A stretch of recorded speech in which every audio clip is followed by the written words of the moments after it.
সব সময় কিন্তু আমার কাছে নতুন কিছু ট্রাই করতে খুবই ভালো লাগে। সো হ্যালো এভরিওয়ান, আসসালামু আলাইকুম। কেমন আছেন সবাই? শাক কিন্তু আমরা সবাই খেয়ে থাকি, তবে আজকে শাকটা কিন্তু আমি অন্যরকম করে রান্না করেছি। তাও আবার 3 রকম শাক আমার শাক বাগানের। অনেকে হয়তো বিশ্বাস করতে চাইবেন না শাকগুলো যে আমার শাক বাগানের, তো দেওয়ার কিন্তু শাকগুলো সব উঠিয়ে নিচ্ছে। এখানে 3 রকমের শাক ছিল, পালং শাক, ডাঁটা শাক আর এই তো লাল শাক। আজ কিন্তু আমি এই 3 রকমের শাকে একসাথে কিন্তু শাক রান্না করে নিব। আমাদের এখানে তো এটাকে শাক রান্না বলে, অনেকে আপনারা কিন্তু শাক ভাজি বলে থাকেন। আর গাছের তাজা তাজা শাক মানেই তো অসাধারণ। শাক ওঠানোর পরে কিন্তু সবগুলো কেটে ভালোভাবে পরিষ্কার করে নিয়েছি। এখন শুধু ধুয়ে নেওয়ার পালা। তো আমি তো আর পুকুরে যাইনি, আমি কিন্তু কলে ভালোভাবে পরিষ্কার করে একটা বলের ভিতরে নিয়ে নিচ্ছি। এটার ভিতরে আর কি পরিষ্কার করতে ভালো হবে।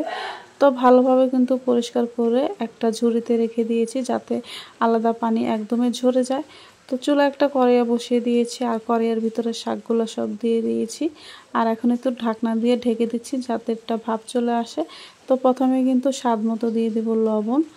এখন দিয়ে দিব বড় সাইজের একটা রসুন কুচি। আমি কিন্তু সবসময় ভাজি খাবারের ভিতরে আস্ত রসুনটা ইউজ করি, কুচি কুচি করে। বাটা রসুনটা আসলে আমার কাছে তেমন ভালো লাগে না। আপনারা ইচ্ছা করলে এখানে বাটা রসুনটা ইউজ করতে পারেন, তবে আমার মনে হয় কুচি করে রসুনটা ইউজ করলে ভাজির ভিতরে খেতেও ভালো লাগে আর দেখতেও কিন্তু সুন্দর লাগে। কয়েকটা আস্ত কাঁচামরিচ দিয়ে দিয়েছি। আস্ত কাঁচামরিচ দেওয়ার সুবিধা হচ্ছে যারা ঝাল খেতে পারে না তারাও এই ভাজিটা খেতে পারবে, আর যারা ঝাল খেতে পারে তারা কিন্তু এই মরিচটা দিয়ে খেতে পারবে, কোনো সমস্যা নেই। তো যখন শাক সিদ্ধ হয়ে গিয়েছে পানি ঝরিয়ে নিয়েছি, একটা কড়াইয়ে বসিয়ে দিয়েছি, পেঁয়াজ কুচি করে দিয়েছি। এখন ভালোভাবে একটু পেঁয়াজটাকে ভেজে নিব। এখানে কিন্তু রসুনও দিয়েছি একটা। পেঁয়াজ আর রসুন ভালোভাবে বাদামি রঙের হয়ে গেলেই কিন্তু আমি ফোড়নটা দিয়ে দিব। আর এই ভিডিওটা কিন্তু আমার অনেক দিন আগের ছিল, সব কিছুই আজ স্মৃতি। তো সবাই জানান আমার দেওয়ার কিন্তু হাত ভেঙে গিয়েছে, তো সবাই ওনার জন্য দোয়া করবেন। যদি উনি ভিডিওটার ভিতরে ছিল, আমাকে হেল্প করেছে। তো যাই হোক, শাক কিন্তু ফোড়ন দিয়ে দিয়েছি।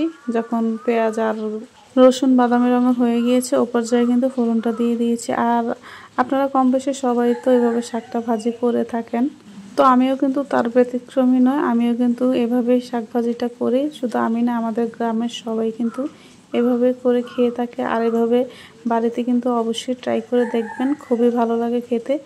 তো আমি কিন্তু কয়েকটা শুকনো মরিচও ভেজে নিয়েছি, কারণ শাক ভাজির সাথে শুকনো মরিচটা খেতে আমার কাছে ভীষণ ভালো লাগে। আর একটু সাজিয়ে নিয়েছি। তো আজকের রেসিপিটা আপনাদের কাছে কেমন লেগেছে অবশ্যই কমেন্টে জানাতে ভুলবেন না। সবাই ভালো থাকবেন, সুস্থ থাকবেন। আল্লাহ হাফেজ, আসসালামু আলাইকুম।